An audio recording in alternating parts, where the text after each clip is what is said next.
I want to evaluate the integral from 0 to infinity of x squared over 1 plus x to the fourth dx, okay? So yeah, so this is x to the fourth, okay?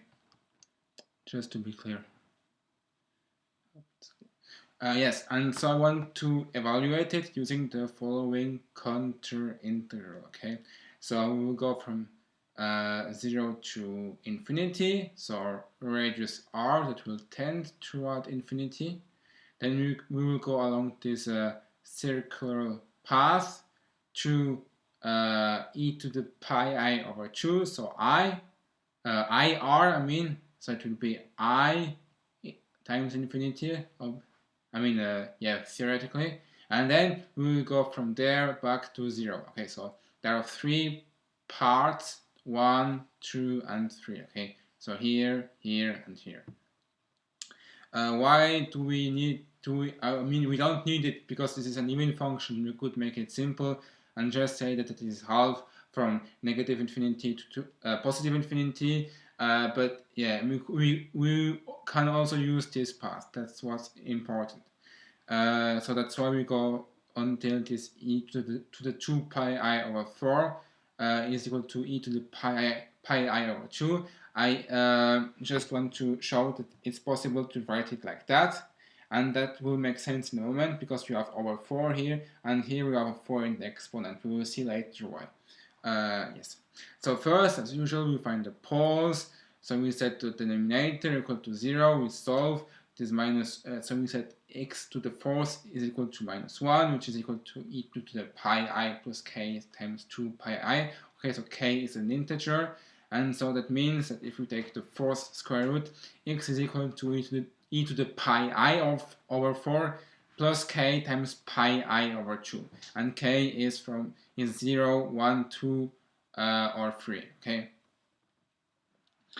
So now for the first part, so this one here, we see that it is just our original integral from 0 to infinity. For the second part, so along this circular axis, we will show that it will vanish as our radius gets larger and larger and tends toward infinity, okay?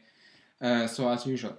So x is equal to r times e to the pi I t, as usual, okay? So this is this circular path that is represented, modeled from this function here.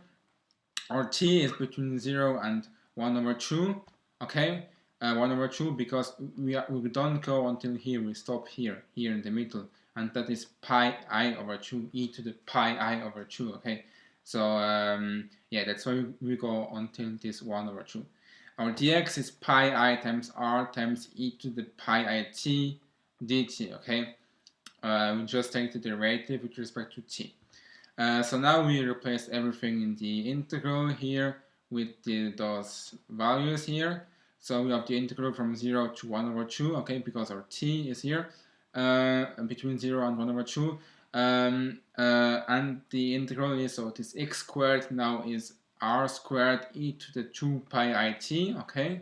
So this is this x squared. This pi I r e to the pi I t dt is our dx.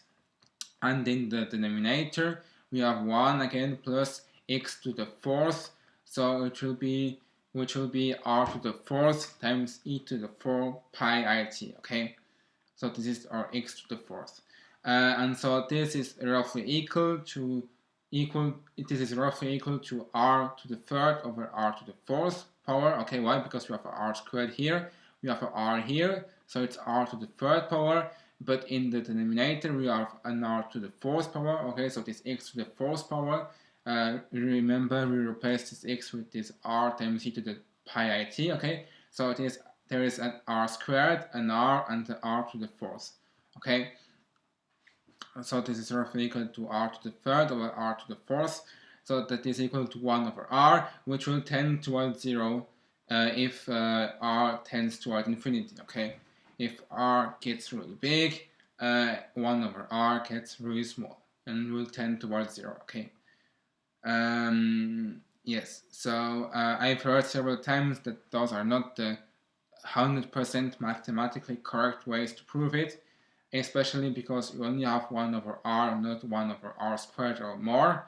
But I mean, still, I'm an electrical engineer student, so yeah, I don't need to prove it mathematically 100% correct, because for now at least I always got everything correct in my tests using that.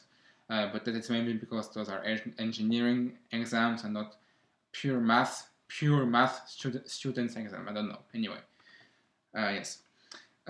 So we now proved that the second part vanished again, so that it is 0.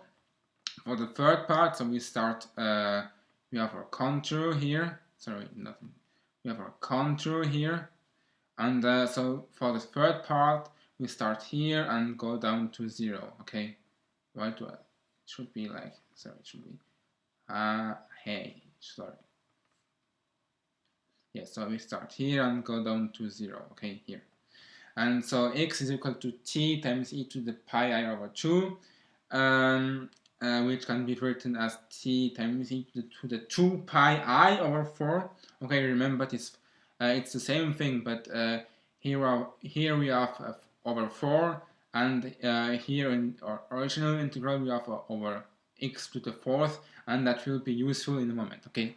Or t is between infinity and 0, okay, because we go from infinity to 0, okay, because the radius r tends toward infinity. That it's along the imaginary axis doesn't change anything at all, just to be clear. Yes, and our dx is equal to e to the pi I over 2 times dt, okay? So we just take, again, the derivative with respect to t, and so this is basically just a coefficient in front of it, because there is no variable in the exponent, and yes. So now we have the integral from infinity to 0 of t squared e to the pi I times e to the pi I over 2 dt over 1 plus t to the 4th times e to the 2 pi I, okay? So we have our x squared here, okay?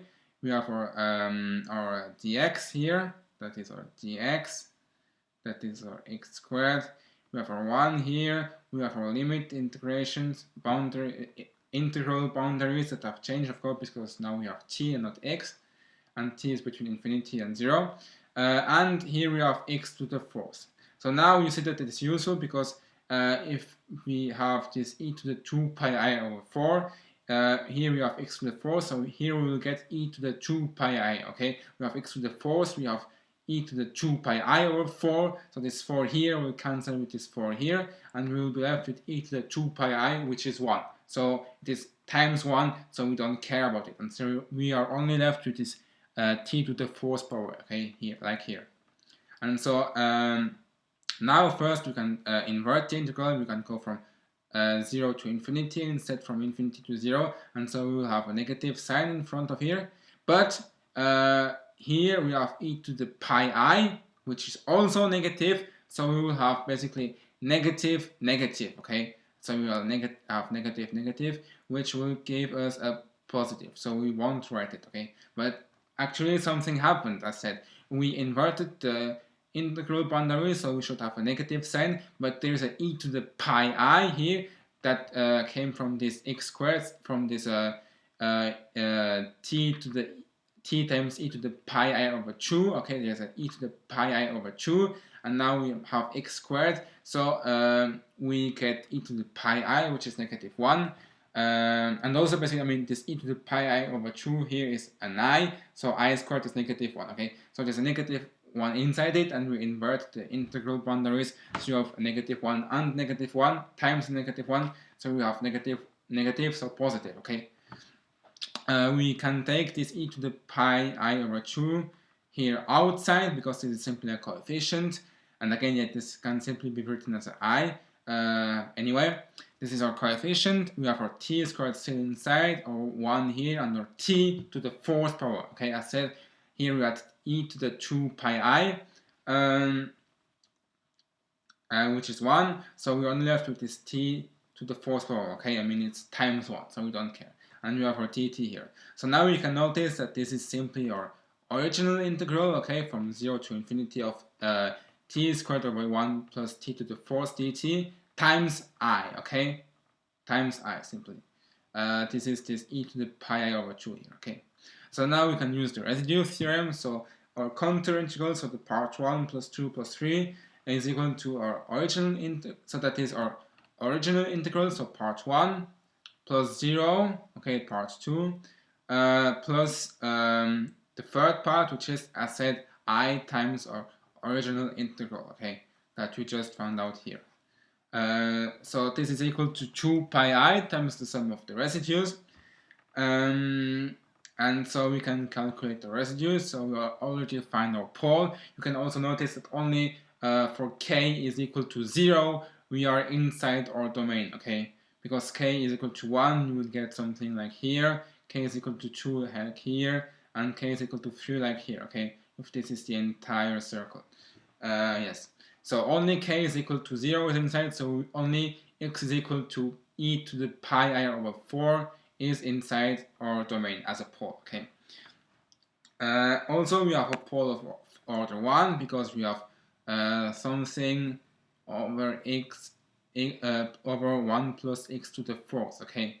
But I mean, the denominator is not squared or something like that. It's just to the first power, so don't write it, okay? Yes.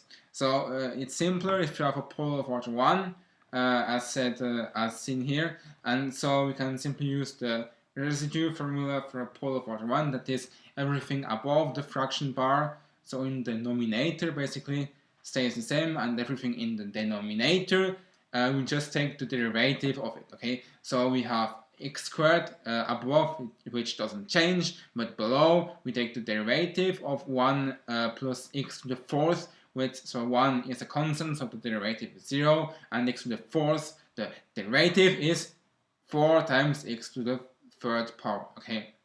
So like that. So now we plug in our only pole, which is x is equal to e to the pi I over 4, okay? That's written here. Yeah, you cannot really read it, sorry. Which is, as said, our only pole inside our domain, because the other ones for k equal 1, 2, or 3, they are outside, so we don't care. So for x is equal to e to the pi I over 4, we plug that e here into, and we get e to the pi I over 2 over 4 times e to the 3 pi I over 4. Okay, this is a fraction here. I write it like in computer notation with the slash, but yeah, anyway.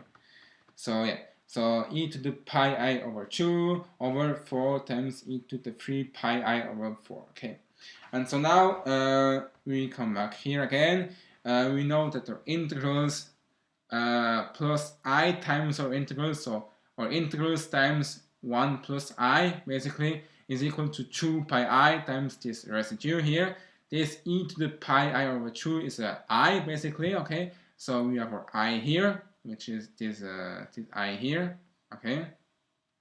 We make 2 times 2 pi I, okay? Because of here. And instead, this is our only residue inside it for x is equal to e to the pi I over 4. And in the denominator, we have 4 times e to the 3 pi I over 4, okay, as seen here. So here we get negative 1, here we have a 2 and a 4, so we will get 1 over 2 at the end, okay? Okay, instead of 2 we have 1, instead of 4 we have 2. And now we know that our integral times 1 plus I is equal to that. So we can simply divide by 1 plus I, okay? Divide by this thing here. So we now know that I is equal to minus pi, okay? So this I squared is this negative sign here, minus pi over 2 times e to the 3 pi I over 4 times 1 plus I, okay? That is our final result. So I is equal to negative pi over 2 e to the 3 pi I over 4 times 1 plus I. Okay. And I'm sure again that you can rewrite it a bit nicer, maybe probably in another way that doesn't show this I here. But yeah, I mean, this is a still acceptable result. It should be true. Yes, yeah.